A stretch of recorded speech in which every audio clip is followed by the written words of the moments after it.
Nay, alam niyo bang si Lagring na kapitbahay natin ipinas lang daw umano ng waswang? Kanina lamang ho'y natagpuan ang bangkay niya dyan sa ilalim ng puno ng mangga. Gutay-gutay ho ang katawan at kita ho mismo ng dalawang mata ko, wala na siyang laman loob at puso. Nako! Nakakatakot, Nay! Kung aswang man talaga ang gumawa nun, siguradong isang mabangis na aswang yun. Totoo ba yung sinasabi mo, anak? Hindi naman totoong mga aswang na yan? Ikaw mismong nagsabi sa akin na kwentong barbero lang yan eh. Bakit ngayon? Parang ikaw itong nanginginig sa takot. Sa naniniwala na ho ko ngayon eh. Ikaw ba naman nung makakita ng ganong bangkay? Ano hong iisipin nyo? Kung mabangis na hayop lang po ang may gawa nun, bakit yung bandang liig ni Lagring napakaraming marka ng mga pangil? Samantalang dadalwa lang naman ho ang kadalasang pangil ng mga mababangis na hayop. Tsaka alam niyo ba, Nay? Halatang sinipsip ang dugo nun. Sa katunayan wala na rin ang isang mata niya.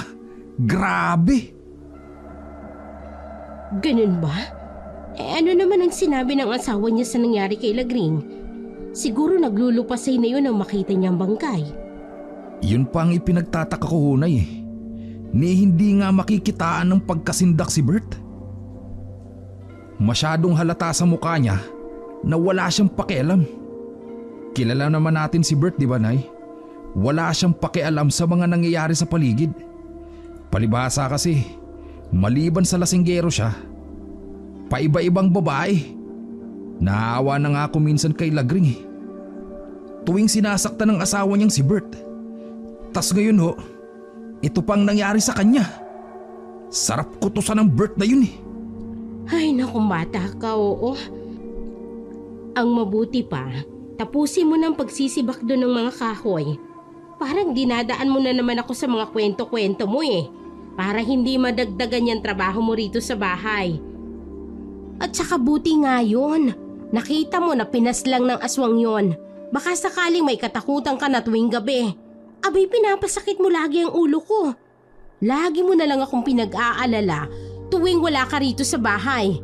Baka mamaya niyan mabalitaan ko na lang na dahil dyan sa kagagalaan nyo ng mga kaibigan mo, kayo nang susunod na biktima ng aswang kung sino man yon. Naiiling na lamang si Doroy sa sinabi ng ina. Alam niya na baratatat naman ang bunganga nito. Puro sermon ang aabutin niya kung hindi pa siya aalis sa harap nito. Magkagayon pa man ay hindi nawala ang respeto nito sa ina dahil alam naman niya para sa ikabubuti niya ang sinasabi nito. Ngunit minsan, hindi rin niya ito matiis kaya dinadaan niya na lamang sa pagkasutil at biro ang mga sagot nito. Hindi naman sa sinusuway niya ang kanyang ina.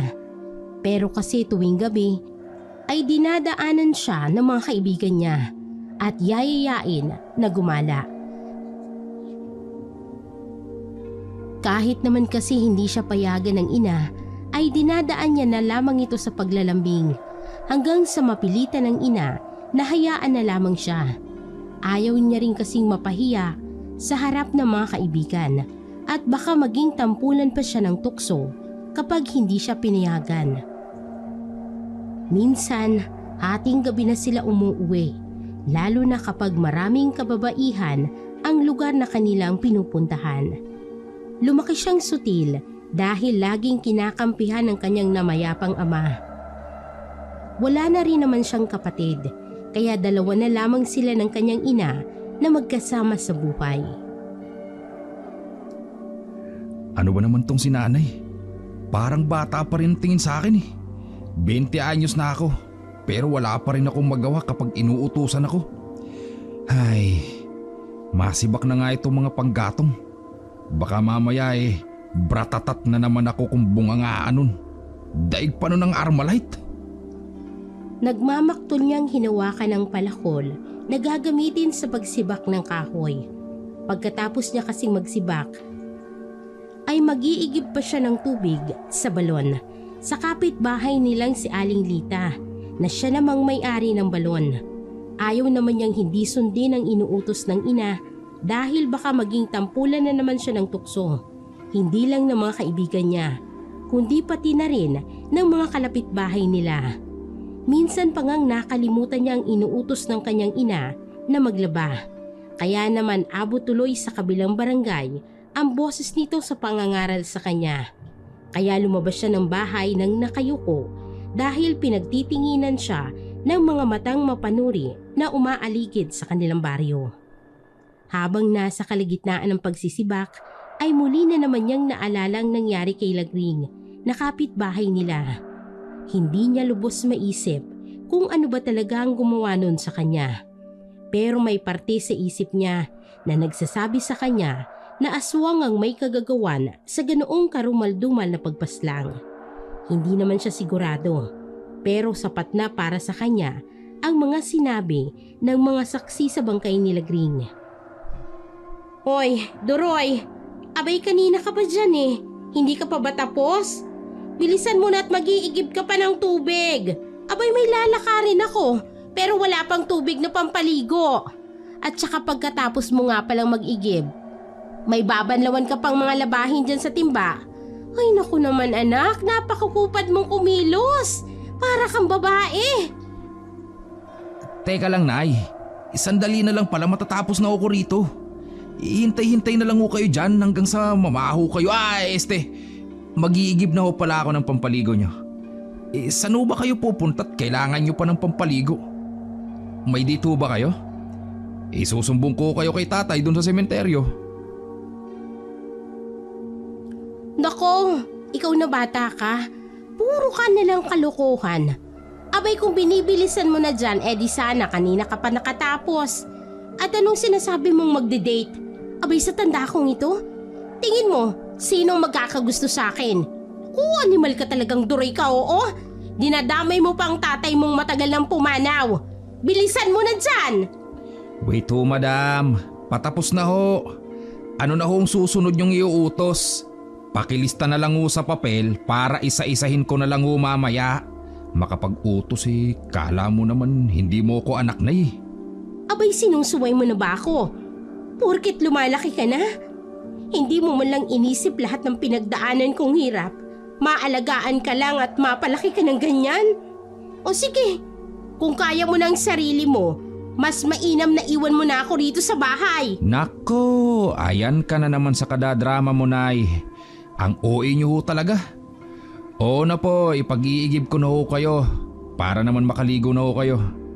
Sige na ho, tama na ho yung kakukuda nyo at nakakahiya ho sa kapitbahay. Baka mamaya ho niyan ako naman ang paksa ng chismis dito sa ating baryo. Hindi na muling hinintay pa ni Duroy na makasagot pa ang ina dahil wala naman itong tigil, lalo't naumpisahan niya na ito. Agad niyang inilapag ang palakol na hawak niya. Kahit hindi pa tapos ang pagsisibak, ay mabilis niyang kinuhang 2 timba para makapag-igib. Grabe talaga tong sinanay. Kung andito lang sana ang tatay, hindi ko sana solong gawain dito sa bahay. Pero ayos lang yun. Konting lambing lang naman ang gagawin ko. Pihadong bibigyan na naman niya ako ng 50 pesos. May panggala na naman ako mamaya. Oy, Doroy! Abay ang aga naman. Umiigib ka na. Ano, sinermonan ka na naman ba ni Maring Lusing? Abay rinig na rinig sa buong baryo ang bunganga niya. Nako! Andyan ho pala kayo, Aling Lita. Para din ho kayong kabuti ano. Kasi walang tubig sa bahay kaya napaaga ho ko rito. Tsaka lagi naman nung ganun sinay. Kaya sanay na po ako. Kahit sino naman sigurong nanay. Kapag yung anak niya abay mas inuuna yung gala bago sa gawaing bahay, tsak na magbabaratatat talaga. Tigil-tigilan mo na kasi yung gala na yan. Hindi naman lingid sa'yo na may kaganapan dito sa baryo natin, hindi ba? Baka mamaya, isa sa inyo ng mga barkada mong magiging biktima ng gumagalang aswang na yon. Alam mo naman, mag-isa ka lang nakasakasama ng nanay mo, tapos pinag-aalala mo pa siya. Aling Lita naman, Binata na ho ko. Kaya normal na ho ang ganto sa amin ng mga kabarkada ko. Isa pa po, kaya ako gumagala. Para makahanap ng babaeng makakasama namin ni nanay sa bahay. Gusto ko na ho kasi makapag-asawa. Ano'y ka mo? Abay, pambihirang bata ka. Oo't alam kong normal ang paggala-gala na yan. Dahil mga binata nga kayo. Ang hindi normal ay ba'y umuuwi kayo ng 10 oras ng gabi.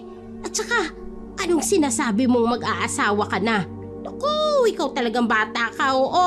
Puro ka nalang kalokohan. Kaya ganyan kong mangaral sa'yo si Maring Lusing dahil napakapiloso po mong bata ka. Binibiro lang naman kita, Aling Lita Ito naman naniniwala ka agad. Sige na ho at baka hinihintay na ni nanay ang tubig. Pampapaligo niya ho kasi ito Salamat ho nga pala dito. Agad niyang binitbit ang 2 timbang daladala niya. Alam niya kasing siya na lamang ang hinihintay ng ina upang makaligo ito. Sa isipan niya, mahirap na at baka magbratatat na naman. Pagkarating nga niya sa bahay, ay agad itong diniretso sa palikuran kung saan maliligo ang kanyang ina na kanina pa nag-aantay. Inay, eto na ang pampaligo nyo. Maligo na ho kayo at magpabango. Para makahanap na ho kayo ng bago kong tatay. Nang sa ganon may katuwang naman ho kayo dito sa gawaing bahay. Abay, lintik na batang to Pumarinig ka nga nang makatikim ka sa akin ng pingot.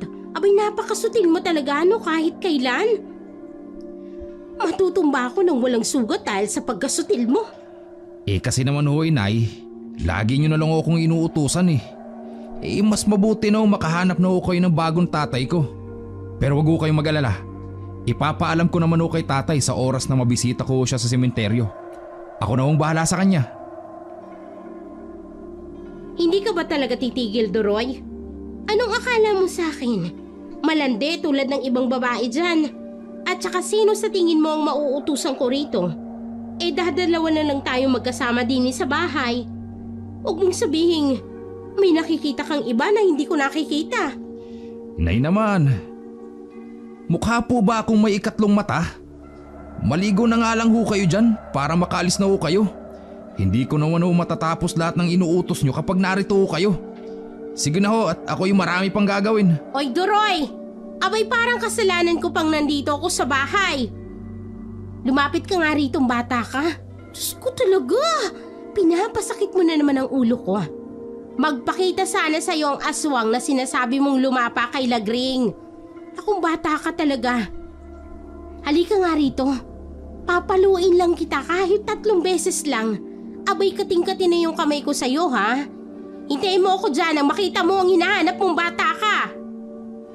Sa takot na malapatan ng 2x2 na kahoy, nabitbit ng kanyang nag-aalborotong ina. Tumakbo siya palabas ng kanilang bakuran. Ayaw niyang mapalo dahil malaki na siya at baka isipin ng mga musang sa kanila ay may pagkaisip bata siya na makatotohanan naman.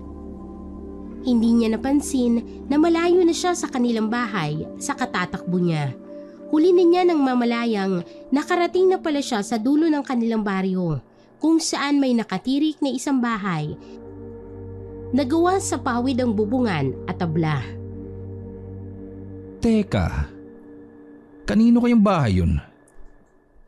Aba, sa tagal ko nang nakatira dito sa baryong to, bakit hindi ko alam na may bahay pa pala dito?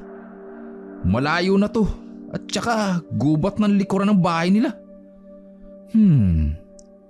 Masilip nga ang dingding nun. Maingat niyang tinahak ang daan para hindi mapansin ng may-ari ng bahay. Naisip niya ring kung sa harap siya dadaan ay madali siyang makikita dahil sentrong nakatutok sa pinto nito sa daan.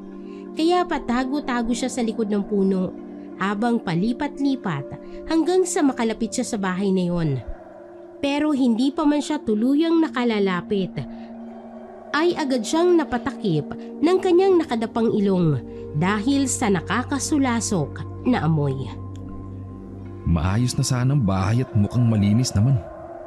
Amoy lang talagang hindi ko makayanan. Nakakasuka. Parang patay na daga ang amoy ng paligid. Ganoon pa man ay tinuloy pa rin niya ang balak. Yun nga lang ay hindi niya inalis ang kanyang kamay na nakaipit pa rin sa kanyang ilong. Ano bang amoy ito? Kaya ko pang huminga gamit ang bunganga. Pero pag sa ilong, bahala nang mamula to kakaipit. Basta hindi ko talaga kayang amoy. Ano bang amoy ito? Kaya ko pang huminga gamit ang bunganga. Pero pag sa ilong, bahala nang mamula to kakaipit. Basta hindi ko talaga kayang amoy. Nang tuluyan na nga siyang nakalapit, ay agad siyang nagtago sa likod ng bahay. Mula sa maliit na siwang ay sinilip niya kung anong nasa loob noon. At ganoon na lamang ang gulat niya nang makita mula sa isang silid ang napakaraming mga botelyang nakapatong sa ibabaw ng isang lamiseta. Hindi niya rin mawari kung ano talaga yun. Ang unang sumagi sa isip niya ay langis, pero napakadaming langis noon. Naagaw rin ang pansin niya ng isang damit na nakaibabaw sa katre na may mga bahid pa ng dugo at sa nakita niya ay sariwa pa ito. Kinutuban na siya ng masama sa mga natuklasan at tila naririnig niya ang tibok ng puso niya dahil sa kaba. Ilang sandali pa nga ay may pumasok na isang babae na may katandaan na. Napako ang tingin niya roon, lalo noong makita niyang itsura nitong may talsik pa ng dugo ang muka. Puno rin ng dugo ang damit at mapupula ang mga mata ng babae.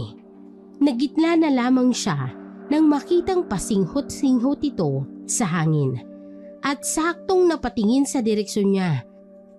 Kaya tuloy parang maiihi na siya sa short dahil sa takot. Matatalim kasi ang mga mata nitong nakatutok sa direksyon niya. Sa takot na mahuli ay agad siyang napaatras ng bahagya. Pero sadyang minala siya ng mga sandaling yon. Dahil habang umaatras siya ay natisod siya ng kung anong bagay na nakausli sa lupa. Kaya naman natumba siya. Nang tingnan niya kung ano yun ay halos magkandara pa siya sa katatayo. Isang malaking buto yon na inuud pa. Indikasyon na may laman-laman pa yon bago naging ganoon ang itsura. Naku po, baka ito nang sinasabi nilang aswang. Ano ka ba naman kasi, Doroy? Kung bakit ka ba naman kasi nakaisip na manilip? Kumaripas siya ng takbo at alam niya kasing mahuhuli siya ng matanda kapag babagal-bagal siya. Ika pa niya sa sarili niya, takbo hanggat may lupa. Wala na siyang pakialam kung madamong lugar na kanyang dinaraanan. Ang iniisip niya lang ay makalayo sa lugar. Ni paglingon ay hindi niya nagawa pa. Ayaw niyang baka pag ginawa niya yon ay makita niyang matanda na humahabol sa kanya. Sa di kalayuan ay natanaw siya ng isa niyang kaibigan na pakamot-kamot ng ulo habang palabas ng kanilang bakuran. Wala na nga siyang pinalampas na sandali at tumakbo papunta roon na habulhang hininga dahil sa hingal. Sa gulat ng kaibigan na si Narding ay muntik pa siya nitong masuntok kung hindi lamang ito nakapagpikil. Tol! May aswang doon! Kita ko lang! Langis! Pula yung mata! Tandang babae, Tol! Takot! Tol, nakakatakot! Ano ka ba, Tol?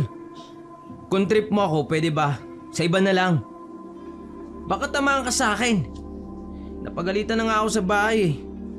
Trip mo bang maging batang paslit ulit? Ayos. Sa inisasagot mula sa kaibigan ay napektusan niya ito sa batok. Napakamot naman ang ulo si Narding dahil sa ginawa niya. Aray naman, Tol. Ano ka ba? Kakampi ka ba ng nanay ko sa pambubugbog sa akin? Ayop ka talaga. Alam mo bang muntik nang matanggal ang balat ng hita ko sa kurot niya? Tapos ngayon, ikaw naman tong mambubugbog sa akin. Kaibigan ba talaga kita, Duroy, ha? Eh kung sipain kaya kita dyan. Tol, makinig ka sa akin. Nakakita ako ng bahay dun sa dulo ng baryo natin. Naku, Tol, aswang ata talagang matandang nakatira dun. Nakarating kasi ako doon kanina habang hinahabol ako ni inay ng 2x2. Doon ko rin lang nalaman na may bahay pala sa parting magubat na yun.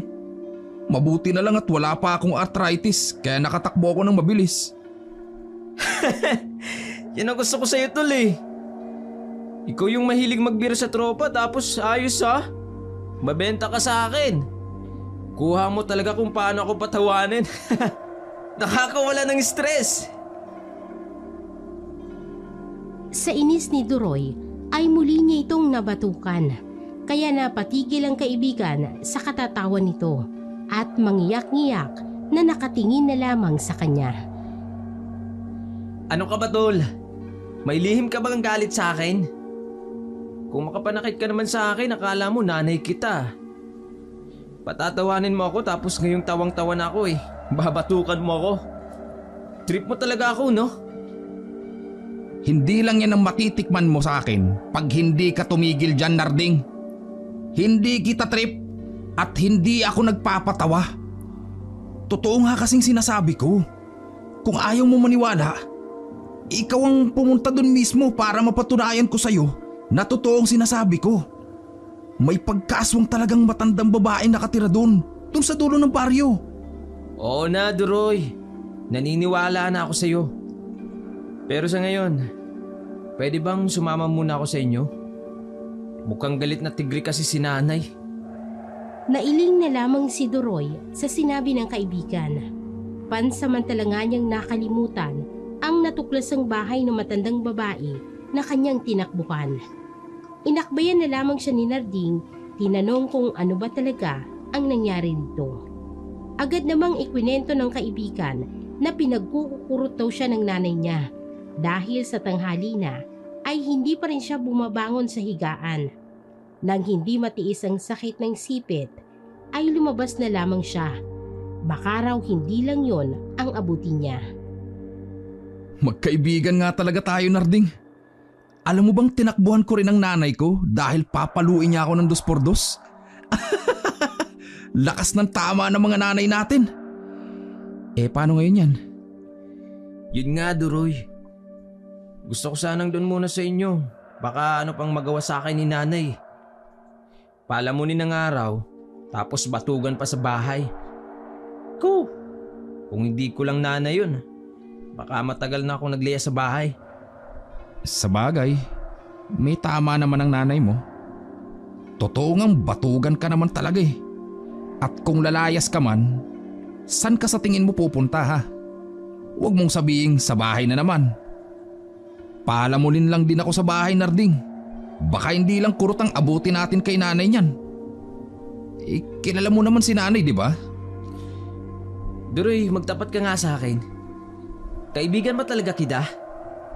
Bakit para yatang sang-ayon ka pa sa sinabi ng nanay ko na batugan ako? Naghuhugas rin naman ako ng pinggan sa bahay pagkatapos kong kumain. Tsaka, kaya nga ako gumagala paggabi para mabawasan ang ingay sa bahay. Di ba? Alam mo naman pag wala ako sa bahay, tahimik siya. Aba, paghuhugas lang ng pinggan, tapos yung pinagkainan mo pa? Sus mio! Narding, dakila ka nga talagang batugan. Papayag lang akong dun ka muna sa bahay. Yun ay kung papayag rin si nanay. Basta, tulungan mo ako sa mga gagawin ko dun, ha? Tol, teka. Tingnan mo yung mga tao ng kila Aling Lukrit. Nagkukumpulan sila. Baka may handaan doon. Tara, dan muna tayo doon. Di pa ako nag-aalmusal eh. May sasabihin pa sana si Duroy nang pinutol ito ng kaibigan niya. Napansin niya kasing tama si Narding. Dahil nagkukumpulan nga ang mga tao sa bahay ni Aling Lukrit. Isa lang ang naisip nila at alam niya yon. Yon ang makakain ng iba't ibang putahe sa handaan. Kaya naman dumaan sila doon. Ngunit imbes na handaan ang kanilang abutan ay mali pala sila. Dahil isang patay na tao ang kanilang nakita. Nakahandusay ito sa bakuran ni Aling Lukrit at tulad ni Lagring, wala na rin itong puso at lamang loob. Doon na rin bumalik sa alaala ni Duroy ang pangyayari kanina nang di sinasadyang mapadako siya sa dulo ng kanilang baryo. Naghinala na rin siya tungkol sa matandang nakita niyang nakatira roon dahil sa nakita pa mismo niya na may dugo pa sa damit nito at sariwang dugo yun. Lumakas ang kutob niya nang mapansin ang ilang patak ng langis sa lupa, katulad ng nakita niya doon sa bahay ng matanda nung sumilip siya. Agad niyang hinila si Narding at bumulong siya na sa bahay na lamang sila mag-usap. Dahil may mahalaga siyang sasabihin, ayaw niya namang marinig ito ng ibang naroroon at baka mali siya ng paghihinala. Maakusahan pa ang matanda sa mga bagay na hindi naman pala niya ginawa. Masuka-suka naman si Narding habang nakasunod sa kanya, paalis na sila noon. Maging siya ay nakaramdam din ng pagbaliktad ng sikmura, pero sadyang pinigilan niya na lamang ito. Pagkarating nga sa kanilang bahay, ay agad na binuksan ni Doroy ang pinto dahil alam niyang wala doon ang kanyang ina. Pagpasok, ay pumunta sila sa kusina at uminom ng 2 basong tubig. Sa kanya ni Yaya, ang kaibigan niyang sinarding sa sala sa maliit nilang bahay para mag-usap. Pesting Aling Lucrit yun na eh. Akala ko pa naman handaan. Ba't ganun? Patay na nakahandusay ang nandoon. Nakakasuka! Ba't parang kasalanan pa ni Aling Lucrit? Kung di mo lang sana ako ni Yayan dumaan doon, di sana hindi natin nakita yun. Tsaka kung magsusuka ka, huwag naman dito tol. Dadagdagan mo pa yung lilinisin ko rito sa bahay. Pambihira. Ano kayang may gawa nun, tol? No? Grabe ba naman? Simot ang laman loob. Tsaka, pati puso walang natira. Nakakapagtaka lang. Kasi kaninang umaga si Lagring namatay rin. Parehas na parehas yung sinapit nila. Malakas ang hinala ko na yung gumawa talaga nun ay aswang. At alam ko na kung sino. Di ko pa rin nakakalimutan yung nakita ko kanina. Puno ng dugo ang damit ng matanda, tol. At saka yung langis na nasa tabi ng bangkay, yung din yung langis na nakita ko mismo sa loob ng bahay ng matanda. Teka, paano mo nasabing aswang at sinong matanda ba? Yung sinabi mo kanina na sinilip mo sa dulo ng baryo?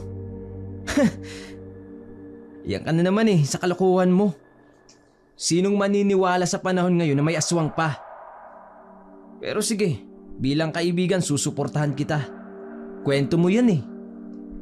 Sa inis ni Doroy sa kaibigan, ay binato niya ito ng tsinelas. Saka napasapo naman ito sa kanyang dibdib dahil dito ito natamaan. Bahala ka nga kung ayaw mo maniwala. Basta nagsasabi ako ng totoo at hindi kalokohan ang pinagsasasabi ko, Narding. Ano sa tingin mo may gawa nun? Sige nga, paliwanag mo. Napahawak naman si Narding sa kanyang baba na tila ba nag-iisip ito. Kalaunan ay tumango ito ng bahagya saka umupo na lamang bilang pagsang-ayon sa sinabi niya. Ano? Naniniwala ka na ba? Kung hindi ka pa rin kumbinsido, gumawa na lang tayo ng plano para masukol ang aswang na yun. Pero kung hindi ka pa rin talaga naniniwala, sige na, umalis ka na sa harapan ko. Baka hindi lang tsinelas ang maibato ko sa yung hunghang ka. Oo na. Ito naman eh. Sige, sabihin mo na lang kung anong plano. Paano ba naman kasi? Ang hirap ipaliwanag ng mga nangyayari. Pero kung totoo man yung sinasabi ko, edi sige. Bahala na si Batman kung ano man yung kahihinatnan. Maniniwala ka rin pala eh. Ang dami mo pang sinabi. Sige na. Ang isipin na lang natin ngayon kung papaano yung gagawin natin para mapapayag si nanay na dumito ka muna sa bahay. Galit pa naman sa akin yun kanina. Ay, mabuti pa. Ikaw na maglinis dito sa loob. Total, alam mo naman ang pasikot-sikot dito eh. Ako na magsisibak tsaka mag-iigib. Sa paraang to, baka sakaling humupang galit ni nanay sa akin at payagan kanyang dumito muna. Pakamot-kamot na lamang tumango si Narding sa kanya. Alam naman niyang napipilitan lang ito. Ngunit wala rin naman itong magawa kung hindi ang tulungan siyang maglinis para pumayag ang ina niyang dito na muna ito. Pagkatapos ng mga gawain sa bahay ay agad namang nagluto sila ng kanilang makakain. Kanina pa din kasi siya nakakaramdam ng paggulo ng sikmura. Alam niyang ganoon din si Narding. Matapos ngang makakain ay nagpahinga na sila at hindi nila namalayang nakatulog na pala silang dalawa. Naalimpungatan na lamang sila nang may umuyugyug sa kanila at pagkusot-kusot pa sila ng kanilang mga mata bago tiningnan ang mukha ng pumukaw sa kanila. Halos magkanda ubo-ubo pa si Doroy dahil ang nakita niya ay ang kanyang ina mismo. Bigla tuloy siyang nakaramdam ng kaba dahil sa tinakbuhan nito kanina. Nagbago lang ang takot na nararamdaman niya at napalitan ng kapanatagan nang magsalita ang kanyang ina sa mahinahong paraan at mababakasan rin ng pag-aalala sa boses. Naku Doroy anak, mabutit nandito ka na. Hindi mo lang alam kung paano ako nag-alala sa'yo kanina. Nakita kasi kitang doon papunta sa dulong baryo habang tumatakbo ka. Naku, bata ka. Alam niyo naman siguro na maraming napaslang sa haka-hakang aswang daw. Tsaka iilan rin sa ating kabaryo ang pinaghihinalaan ay yung matandang nasa dulo ng baryo. Ay Diyos ko mga kabataan kayo. Oh, bakit ba ang titigas ng kukote niyo? Ang tatandaan niyo na. Nay, kalma lang ho kayo. Wala naman hong nangyari sa aking masama. Ito ko, kumpletong kumpleto. Buhay na buhay. Tsaka, pasensya na rin ho kayo kanina kung tinakbuhan ko kayo. Sa papaluin niyo ako Alangan naman hong tumunganga lang ako. Tumango na lamang ang kanyang ina sa kanya. Palatandaan na ayos lang ito sa ginawa niya.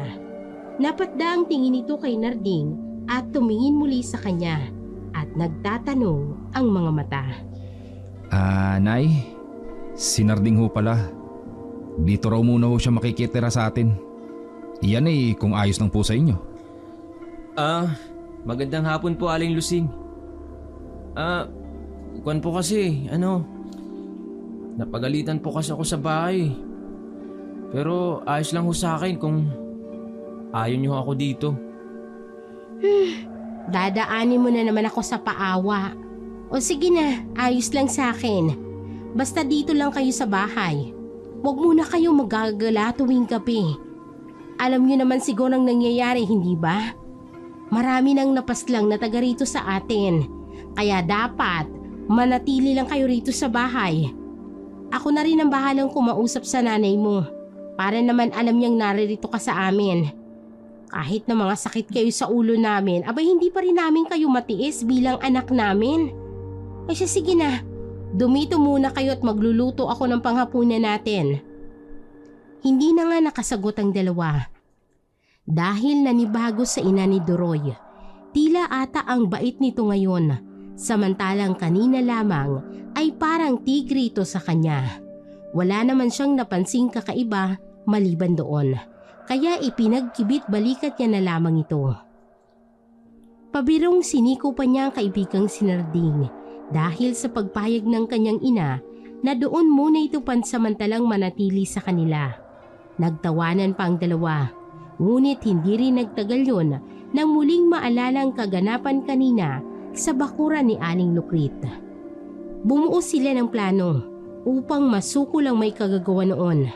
Kinausap niya ng masinsinan si Narding kung ano ang kanilang gagawing hakbang upang mahuli ang salarin. Ngunit napapaisip rin siya na mahihirapan sila kapag gabi sila lalabas dahil bantay sarado sila panigurado ng kanyang ina. Lalo't kabilin-bilinan nito na huwag silang gagala kapag gabi na. Nasa ganoon silang pag-iisip nang bigla na lamang silang makaamoy ng napakabangong aroma ng isang putahe. Napakabango nito na naiingganyo talaga sila ng kaibigan niyang tikman. Grabe naman pala itong nanay mo, tol. Napakabango ng niluluto. Piyadong napakasarap nun. Ganito pala siya tumanggap ng bisita sa bahay niyo. Swerte ko talaga at naging kaibigan kita. Anong swerte yung pinagsasasabi mo dyan? Hoy, wag mong ituring ang sarili mong bisita rito sa bahay dahil nakiusap lang tayo na makitira ka dito. Tutulungan mo ko sa mga gawaing bahay dito. Tsaka, bago rin sa akin ang amoy ng niluluto ni nanay. Alam kong masarap talaga siyang magluto. Pero hindi naman ganyan kasarap ang aroma ng niluluto niya. Naninibago rin ako sa kinikilos niya kanina nung ginising niya tayo. Sus, grabe ka naman sa akin, tol. Pero sige, basta ba't masasarap at marami ang pagkain dito, tutulungan kita sa maggawain mo. Tungkol naman sa nanay mo, pansin ko nga rin. Nakarang gabi lang, dinaanan ka namin dito ni Poldo. Ang sama ng tingin niya sa amin eh. Pero ngayon ang bait niya. Tapos di siya makatingin ng diretso. Sa tingin ko, naisip niya na huwag ka siguro niyang pabayaan. Kasi, nag-iisa ka lang. Tsaka baka dahil na rin sa mga napaslang dito sa atin, kaya siya nagkakaganyan. Para hindi ka na gumala pa. Alam mo, ang labo mo, Narding. San mo na naman napupulot yung mga isiping yan? At saka, Naputo lang sasabihin ni Duroy nang tawagin sila ng kanyang ina upang kumain. Halos mag-unahan pa sila ni Narding dahil sa alam nilang masarap ang niluto nito. Pagkarating nga sa hapag nila, ay mabilis pa sa 4:00 silang nagsandok sa nakahain dahil nainganyo talaga sila sa amoy nito at sobrang natatakam na talaga sila. Isa yung adobong putahe pero kakaiba ang aroma noon. Nasa isang malaking mangkok yun na nakapatong sa hapag. Pagkatapos nilang maisalin sa kani-kanilang pinggan, ang sinandok na pagkain ay agad nila itong nilantakan. Oh, dahan-dahan lang kayo. Marami pa dito oh. Tsaka hindi lang naman yan ang niluto ko. Eto pa oh. Hindi na nga pinansin ni Duroy ang ina dahil abala ito sa pagkain. Nang makita niya ang isa na namang putahe na bitbit ng ina ay halos maglaway siya rito. Pagkalapag pa lamang sa lamesa ay agad siyang nagsandok dito. Halos mag-agawan pa sila ng kaibigan niya dahil maging ito ay ayaw ring magpahuli sa pagsandok. Ano ba naman kayo? Dahan-dahan lang. Walang aagaw niyan sa inyo. Niluto ko talaga yan para sa inyong dalawa. At saka marami pa dun sa kaldero. Ano? Nagustuhan niyo ba ang lasa? Opo, Aling Lusing. Napakasarap po. Ang sarap ng pagkakaluto niyo. Yung karne po, napakalambot at saka wala pong buto. Kusa lang hong natutunaw kapag ninunguya. Tsaka iba din ho yung lasa ah. Mas masarap pa to sa adobo ni nanay. Nakakagana talaga. Abay, binola mo pa talaga ako, Nardo. Sige na, ubusin nyo na lamang yan at ako'y busog pa naman. Tsaka anak, Duroy, pagkatapos nyo dyan, magpahinga na kayo ng kaibigan mo. Ako nang bahalang magligpit ng pinagkainan natin. Napatigil ng bahagya si Duroy sa sinabi ng ina. Nakakapanibago talaga ang ikinikilos nito. Tsaka mali ata ang pagkakakilala niya sa kaibigan niyang si Narding dahil Nardo ang naitawag niya rito. Nang mga sandaling yon ay nagtataka na siya dito dahil hindi naman ganoon ang kanyang ina sa pagkakakilala niya rito. Alam na alam niya kasi ang kilos ng ina at kada pagkatapos nilang kumain ay siyang laging pinagliligpit ng pinagkainan nito. At kung hindi siya susunod sa utos nito, ay binabaratatat siya agad ng mala-armalite na bunganga nito. Nay, nakakapanibago yata ho kayo ha. Ano ho bang nakain nyo't ganyan ho kayo kabait ngayon? Siguro, nakahanap ka na ng bago kong tatay no? Tsaka hindi naman Nardong pangalan ng batugan kong kaibigan na to. Narding ho, Nay. Narding.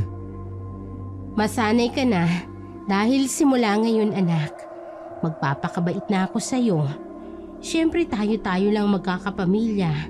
Kaya naisipan ko, bakit hindi na lang kita alagaan bilang iyong ina, hindi ba?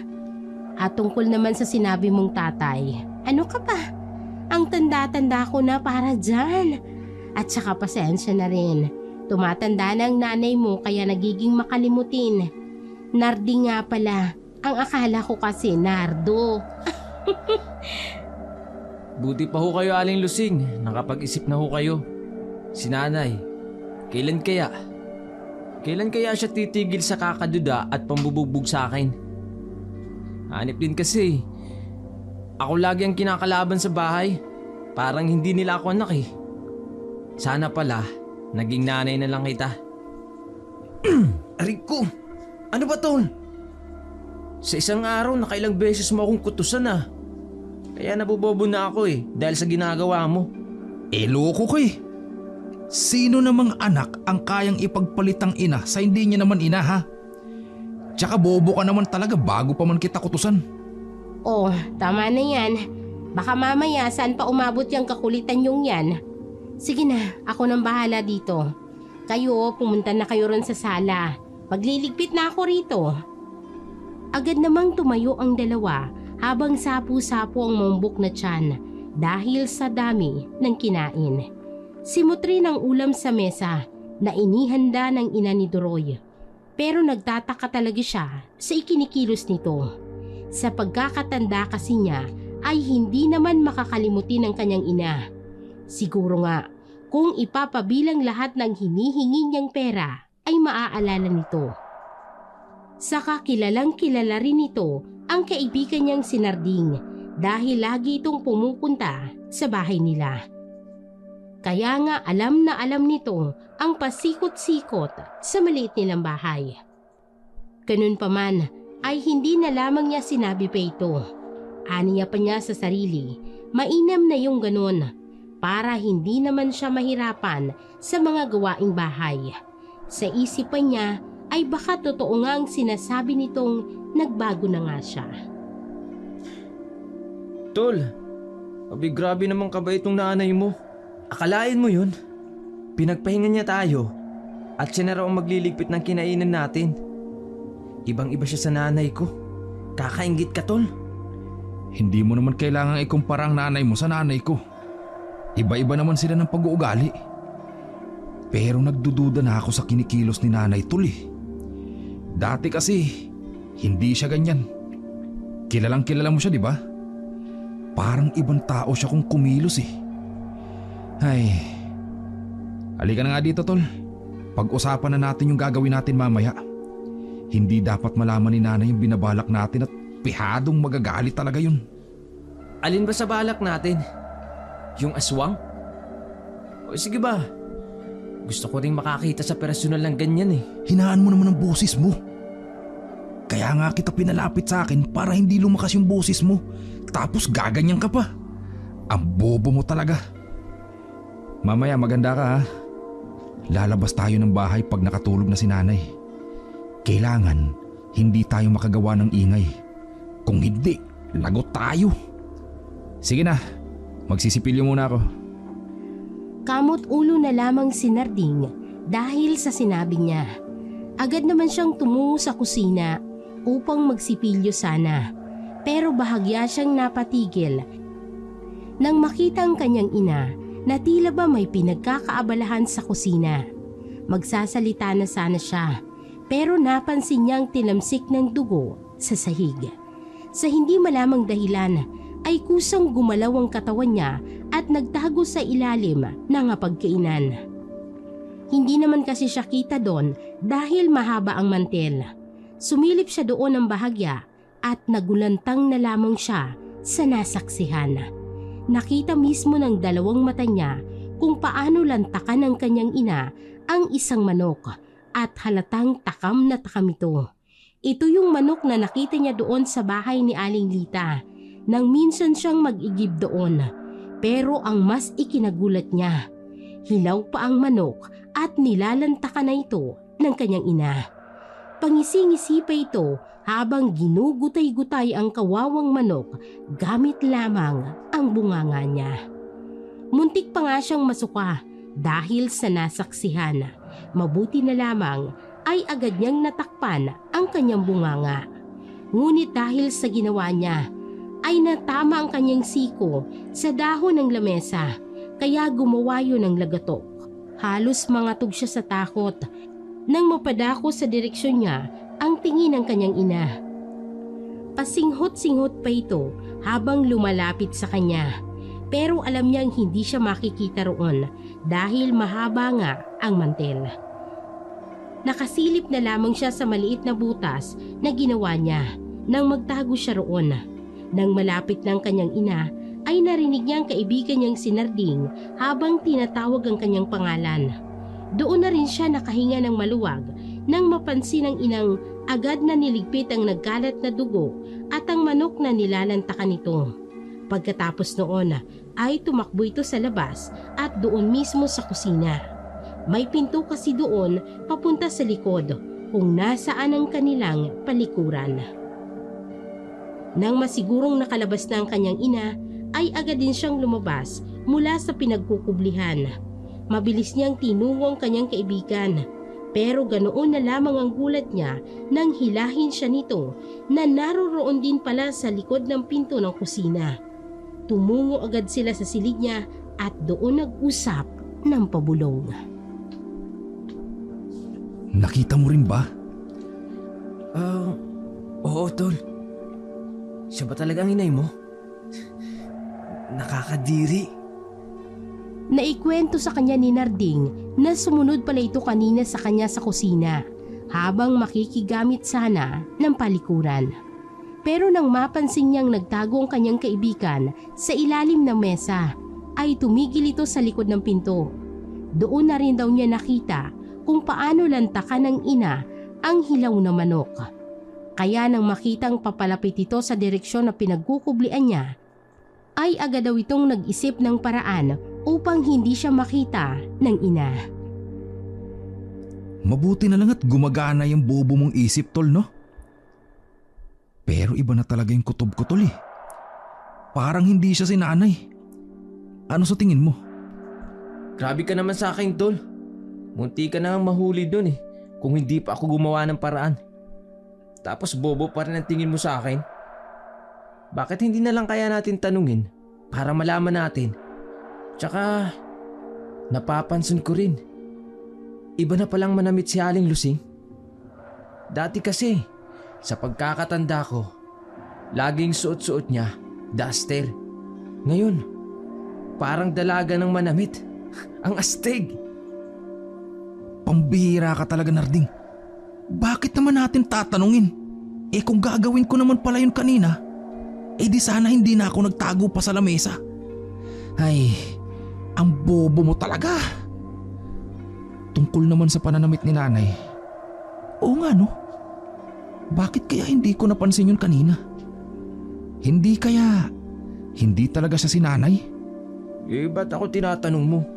Malalaman mo yan sa sarili mo, tol. Eh sa akin kasi, ramdam ko agad ang nanay mo. Malayo pa lang. Ikaw ba? Sa sinabing yun ni Narding ay napaisip siya. Agad ding sumagi sa isip niya ang plano nilang gagawin ng gabing yun. Kaya muli niyang kinausap ang kaibigan kung itutuloy pa ba nila. Sinabi naman sa kanya ng kaibigan niyang itutuloy pa rin nila dahil balak niya talagang patunayan kung totoong sinasabi nito. Kukutusan pa sana niyang muli ito pero napatigil siya nang marinig ang marahang pagkatok sa pinto at tinawag ang kanyang pangalan. Boses ito ng kanyang ina kaya nagdalawang isip pa sila kung bubuksan ba nila ang pinto dahil sa mga nasaksihan. Nakahinga na lamang sila ng maluwag nang sabihin nitong magpapahinga na siya at hindi na rin pinagbuksan pa ang pintuan ng silid nila. Anak, pagpapahinga na ako ha. Matulog na rin kayo dyan. Alam kong nabusog kayo ng gusto sa hapunan nyo, kaya matulog kayo ng maaga. Opo, Nay. Yun na lamang ang nasagot niya at nauutal pa dahil sa iba talagang kutob niya sa ina. Napapaisip nga siya kung totoo ba talagang ina niya o huwad lamang. Sa isiping yun ay mas lalong ninanais niyang malaman ang buong katotohanan. Isa pa, wala naman siyang natatandaan na may kakambal ang kanyang ina. Nang marinig nila ang pagbukas at pagsara ng pinto ng silid ng kanyang ina, ay napanatag na ang loob nila. Pero ilang sandali pa ay narinig din nila ang paglagitnit ng bintana sa silid nito. Kaya nagtaka sila. Dahil bago pa man sila nakatulog kaninang hapon ay sinarado na nila lahat ng bintana sa kanilang bahay. Maya-maya pa nga ay may yabag silang narinig doon at lagabog na halatang may tumalon mula sa bintana. Nagtaka siya at alam niyang ganoon din si Narding. Tol, ano yun? Parang isang malaking bagay yung tumalon doon mula sa bintana sa silid ng nanay mo. Oo nga eh. Halika, samahan mo ako at puntahan natin. Ano kaya yun? Iba na talagang kutob ko, tol eh. Parang may bumabagabag sa akin simula pa kaninang umaga. Tara na! Dahan-dahan ang kanilang hakbang habang lumalabas sa silid. Agad rin nilang tinungo ang silid ng ina, ngunit nakasarado ito. Kaya tinawag niya ang pangalan nito. Nay? Ayos lang po ba kayo dyan? Nay? Nandyan po ba kayo? Ilang beses pa ang pagtawag niya, pero walang sumasagot. Kaya nagduda na talaga siya. Napagkasunduan nilang magkaibigan na sirain na lamang ang pinto upang matingnan kung maayos lang ba ang ina nito. Pagkabukas ay bumungad sa kanila ang magulong silid na iisipin mo talagang galit na galit ang gumawa noon dahil sa nagkalat na kagamitan. Wala ring katao-tao roon kaya nagkatinginan na lamang sila. Napansin din nila na hindi kaaya-ayang amoy doon na nakakasulasok sa ilong. Nang mapatdanga ang paningin ni Duroy sa sahig ay doon niya nakita ang botelya na may lamang itim na langis. Doon na rin niya naalala ang langis sa bahay na matanda nang minsan siyang sumilip roon ay katulad din yun. Nakabukas rin ang bintana na gawa sa buli na halatang may dumaan doon at tumalon dahil sa mamasa-masang hawakan nito. Doon na siya mas lalong kinutuban ng masama dahil sa natuklasan. Tol, iba na talagang kutob ko. Hindi na to biro. Halika na sa labas. Mingi na tayo ng tulong. Pumunta na tayo kay Aling Lita. Bilisan natin. Duda na talaga ako eh. Hindi na nga niya hinintay na makasagot ang kaibigan dahil patakbo na siyang lumabas. Nang lingunin niya ito ay nakita naman niyang patakbo na rin itong nakasunod sa kanya. Pagkarating nga sa labas ng bakod ni Aling Lita, nagawa sa kawayan ay agad siyang tumawag. Hindi na rin nila ininda pa kung nakakaistorbo na sila sa mga kapitbahay na mahimbing nang natutulog dahil nga sa malalim ng gabi. Kasabay noon ang nagsisipagtahulan at pag-aalulong ng mga asong nasa pangangalaga ng kanilang mga kapitbahay. Aling Lita? Tao po! Aling Lita, pagbuksan niyo naman ho kami ni Narding. Si Duroy ho ito. Aling Lita? Ilang sandali pa ay nakita niyang may nagbukas ng ilaw sa bahay ni Aling Lita. Kasabay rin noon ay nakita niyang pagbukas ng pinto. Oh, Duroy! Abay gabing-gabi na ha! Ano't nga pa rito kayo ni Narding? Nakakaistorbo kayo sa aming pagtulog! Aling Lita, pwede niyo po bang pagbuksan muna kami ng bakod at papasukin sa bahay niyo? Tsaka na kami magpapaliwanag. Kamot ulong binuksan naman ng matanda ang bakod. Nagulat pa nga ito nang bigla silang pumasok at agad nilang isinarado ito. Oh, ay bakit tila takot na takot kayo? Ano bang nangyayari ha? Abay kung trip-trip nyo lang ito, hindi nakakatuwa, Duroy. Aling Lita naman, maaari ho bang pumasok muna tayo sa bahay nyo?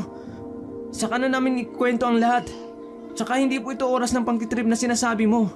Baka masundan kami ni Aling Lusing. Halata niyang nagtataka ang matanda sa sinabi ng kaibigan. Pero bago pa man ito makasagot ay nagunahan na silang pumasok sa loob ng bahay nito. Ang labas ay ang matanda pa ang nasa labas ng kanyang bahay dahil sa nauna silang pumasok sa loob. Agad namang sumunod ang matanda na hindi pa rin maalis sa muka ang pagtataka. Pagkapasok pa nga lang ay agad itong nagtanong sa kanila. Ano ba kayo? Ano ba talagang nangyayari ha? Tsaka ano ka mo si Lusing? Masundan kayo? Oo, Aling Lita. Parang hindi kasi si Inay ang nasa bahay. Pero parang siya rin. Ano ka ba, Tol? Huminahon ka nga muna. Naguguluhan ako sa sinasabi mo eh. Pinaglololoko niyo yata ako eh. Papaanong naroroon si Maring Lusing? Kanina sabi niya sa akin, ipaalam ko sa'yo na hindi siya makakauwi ngayong gabi. Yun nga lang, hindi kita natsyempohan kanina. Kaya hindi ko nasabi sa'yo, Doroy. Ho? Totoo po bang sinasabi niyo, Aling Lita? Naroon si Inay sa bahay kanina eh. Tsaka pinagluto pa niya kami ng hapunan. Kung hindi po si Nanay ang nasa bahay namin kanina, sino ho yun? Diyos ko. Ako nga'y huwag niyong bibiruin ng ganyan.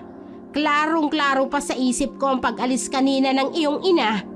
May bitbit pa nga siyang bag at naglalaman daw ng pamalit na damit dahil hindi nga raw siya makakauwi. Huwag niyong sabihin na... Pansamantala munang tumigil ang matanda sa sasabihin.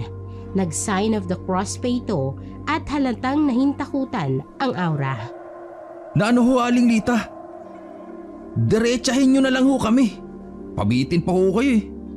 Duroy, baka napasok kayo ng manggagayang aswang. Oo, tama. Ay, Diyos ko, wag naman sana.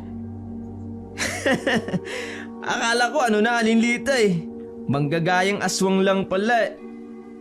Ano? Huwag mo akong pagtawanan ng ganyan, Narding. Hindi ako nagbibiro. Dati pa man din meron ng gumagala ditong manggagayang aswang. Kaya nilang gayahin ang itsura at boses ng taong malalapit sa kanila na nais nilang biktimahin. Pero katakatakang natigil ang pagbubulabog nila. Pero sa sinasabi nyo ngayon, pwedeng isa kayo sa nais niyang biktimahin. Natigilan ang dalawa, halos hindi makapagsalita. Ngayon lang din kasi nila nalaman na mayroong ganong uri ng aswang. Hindi naman talaga naniniwala si Duroy sa mga aswang at ganun rin ang kaibigan niya, pero alam nila ang iba't ibang uri ng mga ito dahil sa mga narinig na mga kwento-kwento. Pero ngayon ay tila naniniwala na siya dahil mula pa man sa kanilang tahanan ay napapansin at nagdududa na siya sa ikinikilos ng kanyang ina. Doon na rin na itanong muli ng matanda ang lahat sa kanila ng kaibigan niya. Kaya ikwinento niya dito ang lahat. Pagkarinig ng matanda ay muli itong napasign of the cross at nahintakutan talaga ito buhat sa nalaman. Kailangang maipaalam ito sa mga kapitbahay ngayon mismo. Marahil ang manggagayang aswang na rin yon ang siyang nambibiktima dito sa atin. Samahan niyo akong dalawa. Alam kong umaaligid lang dito ang aswang na yon, kaya dapat makahingi tayo ng tulong kay Kapitan. Hindi maaaring baliwalain natin ito dahil baka bukas may matagpuan na namang bangkay. Ay Diyos ko! Oy, tara na kayo. Samahan niyo ako. Gisingin natin ang mga kapitbahay. Kailangang masukol na yung aswang na yon bago pa mahuli ang lahat. Agad naman silang lumabas ng bahay ng matanda sa pangunguna nito, tsaka gumawa ng ingay. Nagsisisigaw sila para magising ang mga kapitbahay nila at maipaalam ang nangyari. Hindi naman sila nabigo dahil ilang sandali pa lamang ay nagsibukas na ang ilaw ng mga kapitbahay nila. Maya-maya pa nga ay naroroon na si Kapitan kasama ang mga tanod na nagroronda rin pala ng gabing yon. Dahil nais rin nilang mahuli ang salarin sa pamamaslang sa kanilang baryo. Pagkalapit ni Kapitan ay agad itong nagtanong kung ano ang nangyayari. Agad din naman nilang sinabi rito ang nais nilang sabihin.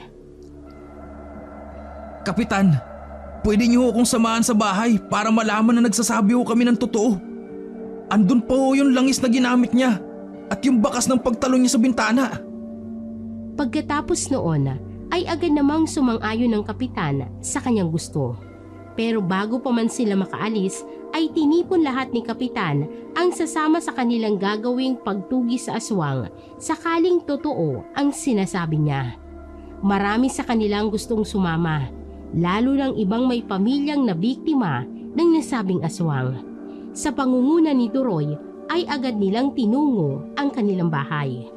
Pagkarating doon ay nakita nilang gulong-gulong kwarto ng ina niya tulad kanina ng kanilang itong iwan. Nakita naman niya kung paano nakumbinsi si kapitan sa kanyang ipinakitang ebidensya. Ipaparonda pa sana ni kapitan ang kanyang mga tanod at ang ilang pang kalalakihan na sumama sa kanila upang tugisin ang nasabing nilalang, pero pinigilan niya ito. Kapitan, alam ko kung saan nakatira ang aswang. Doon sa dulo ng baryo, malapit ho sa gubat. Meron ho doong isang bahay at may nakatirang matanda. Hindi ho ko pwedeng magkamali. Dahil ang langis po na natagpuan sa silid ni inay ay katulad din po ng langis na naroon sa bahay nun. Tinanong pa siya ni kapitan kung paano niya nalaman na tagaroon ang aswang. Inamin niya naman lahat dito na naroon nga siya nung umagang yun at sumilip siya, kaya nalaman niya ang lahat. Kung gusto niyo ho, kapitan, hayaan niyo akong sumama sa inyo. Gusto ko ring makaganti dahil sa binalak niya rin pala akong biktimahin at sa paggamit na rin niya ng mukha ni inay. Ako din sasama ako. Itatanong ko lang din sana sa kanya kung anong pinakain niya sa atin. Baka mamaya, karne pala yun ng tao. Sabat naman ni Nading na halatang naiinis din. Wala na ngang nagawa si kapitan kung hindi ang isama silang dalawa. Sila lang din naman kasi makapagtuturo kung nasaan ang bahay na matandang sinasabi niya. Nagsikilos na nga ang lahat upang tugisin ang nasabing aswang. Sa pangunguna ni Duroy at ni Narding, tinunto nila ang daan patungo sa kaduluduluhan ng baryo kung saan naroroon ang bahay ng aswang. Napakarami nila ng gabing yun. Ang iilan sa kanila ay may mga dalang flashlight at gasera. Yung iba naman ay may ginawang sulo. Lahat din sila ay may mga patalim na siyang gagamitin nila sa nasabing aswang at pangproteksyon na rin sa sarili. Patayin yung mga ilaw, kapitan. Baka makatunog siya na tinutugis natin siya at makatakas pa. Malapit na tayo sa kinaroroonan ng bahay niya. Sikapin ho sana nating wag makagawa ng ingay para hindi niya tayo mahalata. Agad namang iniutos ni kapitan sa mga kasamahan na patayin ng mga ilaw. Hindi na rin naisip pa ni Duroy na baka bumalik pa ang aswang sa kanilang bahay dahil sa may iilang tao ring nagbabantay roon. At hindi rin naman siguro lingid dito ang ingay na naganap ng gabing yun. Kaya malabong makapambiktima pa yun. Nang tuluyan ng makalapit ay nagkubli muna sila sa mayayabong na talahiban upang hindi sila mahalata doon. Kapitan, kung pwede po ipalibutan natin yung bahay niya. Nang sa ganun, wala na siyang kawala. Malaking bantaho siya talaga dito sa baryo. Kaya dapat talaga masukol na ho natin siya. Wika nito sa pabulong na paraan. Agad namang sumenya si kapitan sa mga kasamahang kalalakihan na paikutan ng bahay. Maya-maya pa nga ay nakarinig sila ng palahaw ng isang kambing doon sa bahay mismo ng matanda. Sinamantala nila ang ingay na yun para makalapit pa sa bahay. Nang masigurong napalibutan na nila, ay doon sila gumawa ng marahas na hakbang. Sinira nila ang pinto nito, kasabay noon ang pagpapailaw nilang muli sa kani-kanilang mga dalang flashlight. Halos matuod pa nga sila sa nasaksihan dahil harapan nilang nakita kung paano nito pinaglalalantakan ang tiyan ng kambing. Puno na rin ng dugo ang bunganga nito at may nakalawit pang bituka. biglang nagsisigaw ang iba nilang kasamahan na aswang nga ito at nasa anyong matanda. Sa gitla ng aswang ay hindi agad ito nakakilos, kaya nilubos nila ang pagkakataon na pagtatatagain ito. Nung unay nanlaban pa ito, pero dahil sa dami nila Duroy na lumusob at pumaikot dito, para itong nalantang gulay at tanging pagsangga na lamang ang nagawa. Hindi pa sana titigil sa paghataw ang mga tanod kung hindi lang sila pinigilan ni Kapitan. Nang tingin nga nila ay halos magkandagutay-gutay ng katawan nito dahil sa hindi mabilang na taga ang natamo. Nang masigurong wala na itong buhay, ay hinalungkat nila ang bahay nito at doon nila nakita ang iilang bungo ng hayop na mas lalong ikinagulat nila ay meron ding 4 na bungo ng tao. Ayop na aswang na to ah. Matagal na pala siyang nambibiktima. Bakit hindi agad natin nalaman to?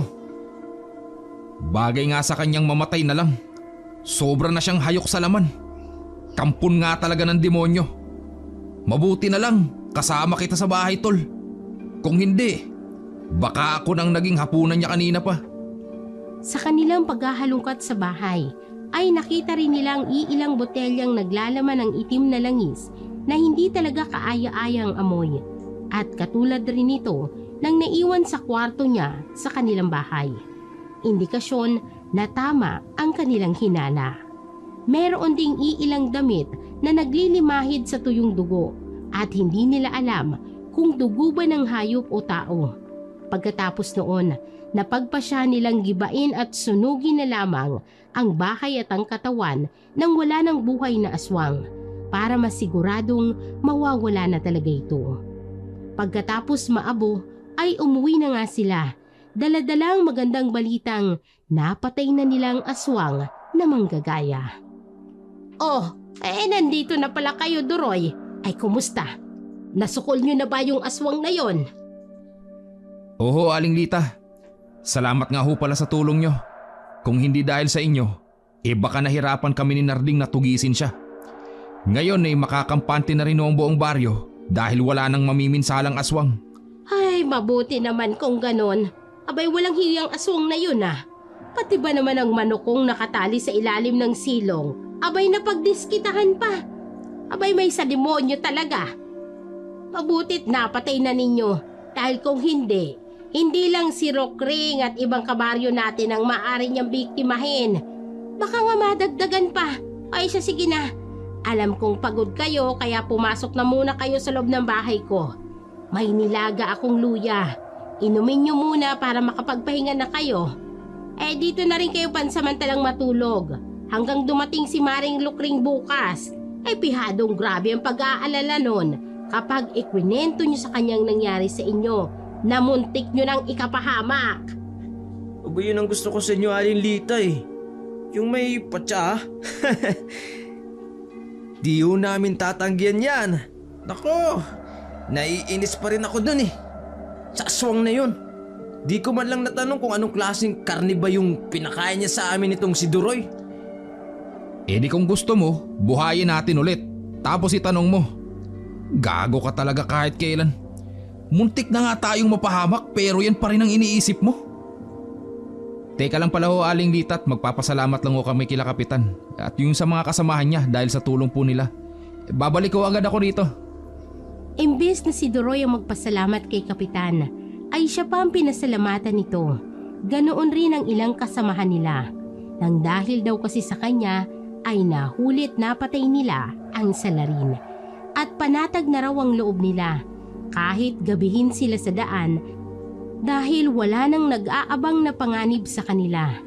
Matagal na rin daw pala nilang tinutugis ang salarin sa pagpaslang at ngayon lang makakapagpahinga sila dahil natapos na ang pambibiktima nito. Ngumiti na lamang siya sa mga ito at nagpaalam na upang bumalik sa bahay ni Aling Lita. Kinaumagahan, nagising na lamang siya sa bratatat na boses galing sa labas ng bahay ni Aling Lita. Kilalang kilala niya kung kaninong boses yun. Yun ay ang boses ng totoo niyang ina. Duroy! Lumabas ka nga dyan! Eh bakit ang kalat-kalat sa bahay? Halika nga rito at mapapatay talaga kitang bata ka! Duroy! Naku, ang nanay ko na. Siya na talaga yan. Hindi na yan peke. Nay! Andyan na po ako! Ay gising ka na pala, Duroy. Nandyan na nga yung nanay mo. Abay lapitan mo na. Baka sugurin ka pa rito sa loob. Alam mo naman ang kaibigan kong yan. Eh ganyan talaga yan. Opo, salamat po Aling Lita. Pagkalapit ni Duroy sa ina, ay kaagad niya itong niyakap ng mahigpit. Gulat na gulat naman ang kanyang ina sa naging reaksyon niya. Ano ba, Duroy? Pipisain mo ba ako, ha? Ang higpit mong yumakap, ha? Isang gabi lang akong nawala.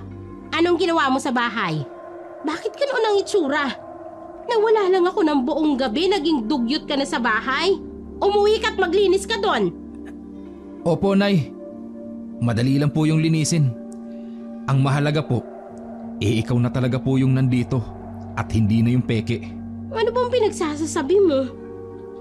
Doon ko na lang po sa bahay ikikwento ang lahat. Hinila niya sa braso ang ina pauwi sa bahay. Pagkapasok nila sa loob, ay nilinis niya ang bahay habang nagkukwento.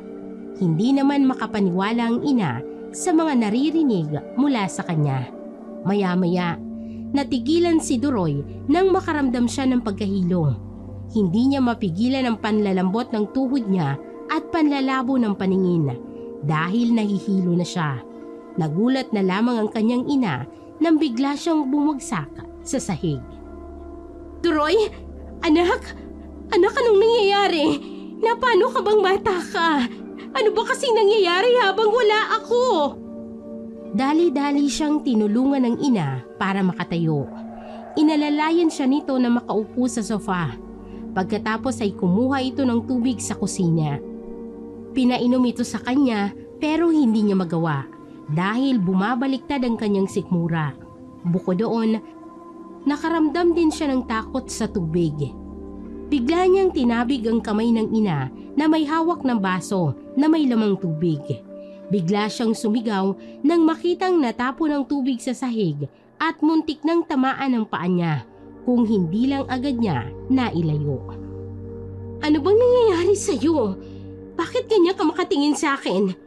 Bakit nalilisik ang mga mata mo? Bakit namumula yan? Ha? Hindi ko alam. Masakit yung tiyan ko. Parang may humahalukay.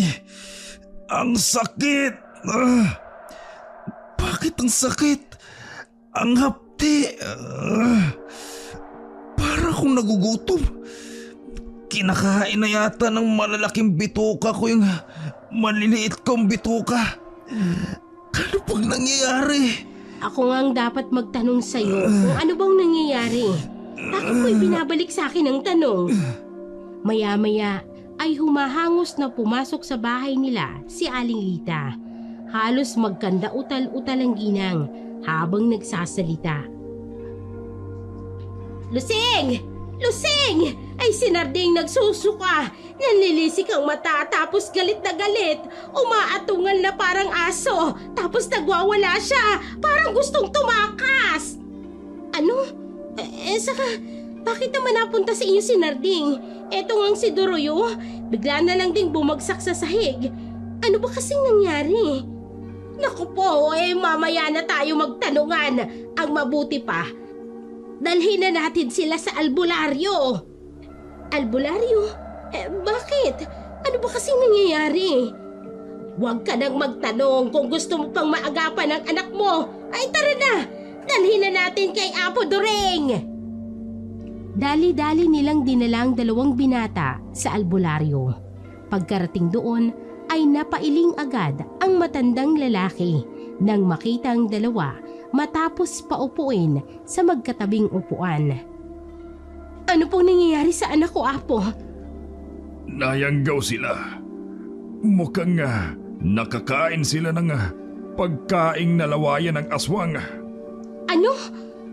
Paano nangyari yun? Anak, Duroy, sumagot ka nga sa akin. Pumunta ka na naman ba sa bahay ng aswang na yun?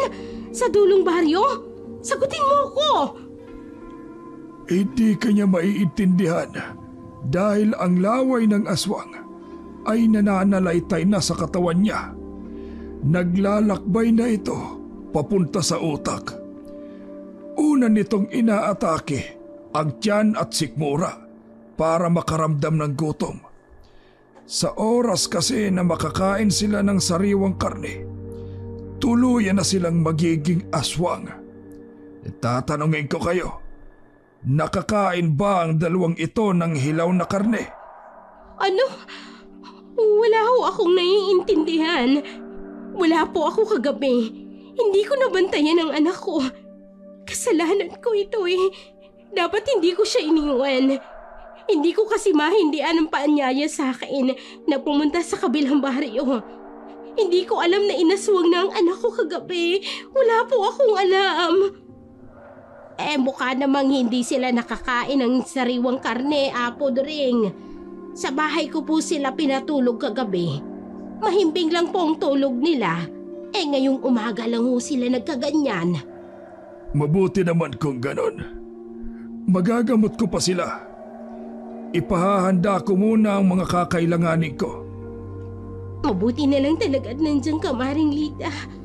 Kung wala ka, baka aswang na ang anak ko ngayon at nadamay pa ang kaibigan niyang sinarting. Ay sus kong mga bata ito. Kahit tatanda na, sakit pa rin talaga ng ulo. Ganyan talaga ang mga kabataan. Mahilig kasi silang alamin ang kung ano-ano.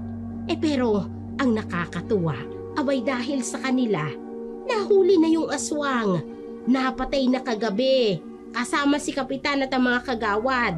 Saka yung mga kalalakihan dito sa atin. Yun nga lang, nahawaan ang dalawang ito. Pero huwag kang mag-alala. Mahusay na manggagamot si Apo Doring. Maililigtas niya ang mga bata. Oo, kumapit na lang tayo sa husay niya. Wala na akong ibang kakapitan na pag-asa. Ayokong magkaroon ng anak na aswang. Ay naku, talagang papatayin ko na lang siya. Ay naku, grabe ka naman Maray sa anak mo. Kaysa naman makapatay siya ng tao. Maya-maya ay bumalik ang matandang manggagamot. May dala itong palangganang may lamang mainit na tubig. Kasunod nito ay ang asawang may dala ring isa pang palanggana. Inilagay nila ito sa paanan ni Duroy at Narding. Kumakalat ang amoy ng herbal na mga dahon sa buong bahay. Nang maamoy ni Duroy at Narding, nagsimula na silang magalit. Nagwawawala sila dahilan para iutos ng matandang manggagamot na itali ang dalawa sa upuan. Pulang-pulang mga mata ng dalawa. Nanlilisik pang tumingin na para bang hindi nakakakilala. Naglalabasan ang mga ugat sa kanilang katawan. Gusto ng mga ito na hablutin ang mga taong nasa paligid nila. Habang naaamoy nila ang amoy ng herbal na nasa palanggana. Nagsukar sila ng malapot na likido na kulay brown. Umaatungal rin sila na magkahalong galit at sakit. Nakikita ng lahat kung papaanong umaalo ng tiyan ng dalawang binata na para bang hinahalukay ito. Iyak ng iyak ang ina ni Duroy sa nakikita nitong nangyayari sa anak. Napapayakap na lamang siya sa kaibigang si Lita. Maya-maya ay lalo pang nagalit ang dalawang binata nang magsimula ng mag-usal ng dasal ang albularyo. Sabay silang ginagamot nito. Pinahiran din sila ng langis sa iba't ibang bahagi ng katawan. Salitang hinahagod ang kanilang likod para lalong isuka ang malapot na likidong sinasabi ng albularyo na ito na laway ng aswang. Sinabayan na ni Lokring ng dasal ang ginagawang panggagamot ng albularyo sa mga binata. Halos matawag niya na ang lahat ng santo para lang dinggin ang kahilingan niya na iligtas ang dalawa. Ilang oras ding tumagal ang panggagamot nang tuluyan ng mahimasmasan ang dalawang binata. Para silang lantang gulay matapos ang mahabang panggagamot. Hindi na namumula ang kanilang mga mata. Bumalik na rin ang itsura nila sa normal. Pinagpawisan lang sila ng matindi dahil sa matindi at walang humpay na pagsusuka. Gulat na gulat pa si Duroy nang makita ang palangganang nasa tapat niya. Halos masuka siya nang makitang nakakadiring likidong naroon. Yaks! Ano po yan? Bakit may ganyan? Saka, bakit ako nakatali? Nay, ano to? Ikaw rin, Duroy. Nakatali ka rin. Ako rin eh. Bakit? Wala talaga kayong naaalala? Ganun talaga. Inaalis ang alaala nila dahil hindi naman nakatuon ang isip nila sa nangyayari. Ang tanging laman lang ng isip nila kanina ay makakain ng sariwang karne para maibsan ang hapdi ng kanilang sikmura. Pero magaling na po sila, hindi ba? Oo, magaling na sila. Pwede na silang kalagan. Pagpahingayin niyo muna bago kayo umuwi. Ano pong nangyari, Nay? Naku, munti ka na maging aswang. Nakakain daw kayo ng pagkain ng aswang. Gusto kayong hawaan ng aswang na yon. Ang sisiba nyo kasi. Yun pala. Yung inihain sa atin ng peking nanay mo, Duroy. Palagay ko nga. Sarap na sarap pa naman tayo. Anong peking nanay na pinagsasasabi nyo? Kayong dalawa ha, puro kayo kalokohan. Tingnan nyo ang nangyari sa inyo. Makikinig kasi kayo sa amin ng mga magulang nyo para hindi kayo napapahamak. Tingnan nyo, muntik na kayong maging aswang. Basta, masaya ako ngayon. Kahit member ng ratatatang nanay ko, ang mahalaga, hindi na siya ang peke. Siya talaga yan. Ako rin. Namiss ko na rin ang nanay ko eh. Kaya uuwi na rin ako. Kahit bugbugin pa niya ako palagi. Huwag lang akong ampunin ng aswang na nagpapanggap na aling lusing. Eh kung pinagkukutusan ko kaya kayong dalawa? Pagkatapos makabawi ng lakas ng dalawa, inihatid muna nila si Narding sa bahay nito at saka kinausap ang magulang.